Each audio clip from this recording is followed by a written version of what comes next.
Captions are indeed one of the best tools to enhance understanding. They provide clarity, improve accessibility, and allow people to follow along, regardless of language or hearing ability. Join me as I try to master finger strokes for painting a stunning sunset on a mini canvas, and I'll be sharing the common mistakes to avoid along the way. There's something so captivating about finger strokes in painting sunsets on mini canvases. It's a technique that's both soothing and mesmerizing, and the tiny size of the canvas only adds to the charm. That's why I love experimenting with it, and I'm excited to share my journey with you today. When it comes to painting sunsets, we've all been there. We start with high hopes, but our canvas ends up looking more like a messy sky than a breathtaking sunset. One common mistake artists make is not preparing their canvas properly. If your canvas isn't primed correctly, your paint will just soak into the fabric, leaving you with a dull, uneven finish. I've been guilty of this mistake too many times, and it's frustrating to say the least. Another mistake is not blending our colors correctly. We've all seen those gorgeous, soft sunsets that look like they're straight out of a dream. But how do we achieve that soft, ombre effect? It's all about blending, my friends. If you're using harsh brush strokes or not blending your colors enough, you'll end up with a sunset that looks more like a rough, choppy sea than a serene sky. Improper use of finger strokes is another common mistake. I know it can be tempting to just use your fingers to sloppily smear paint around the canvas, but trust me, that's not going to give you the desired effect. You need to be intentional with your strokes, using gentle, sweeping motions to build up the color gradually.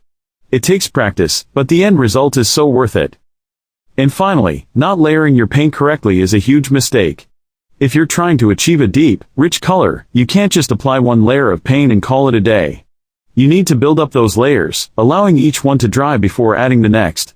It takes patience, but the end result is a sunset that looks almost three-dimensional.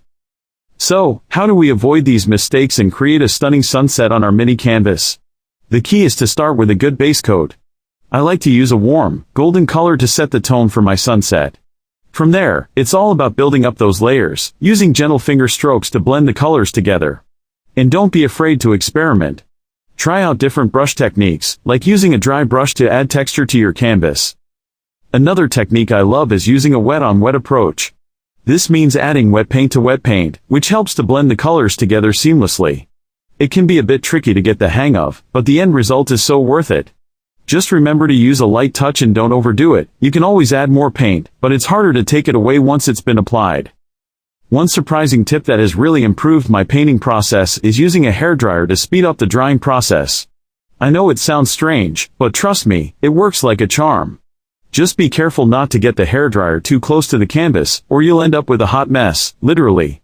By using a hairdryer, I can quickly dry each layer and move on to the next one, which has really helped me to work more efficiently.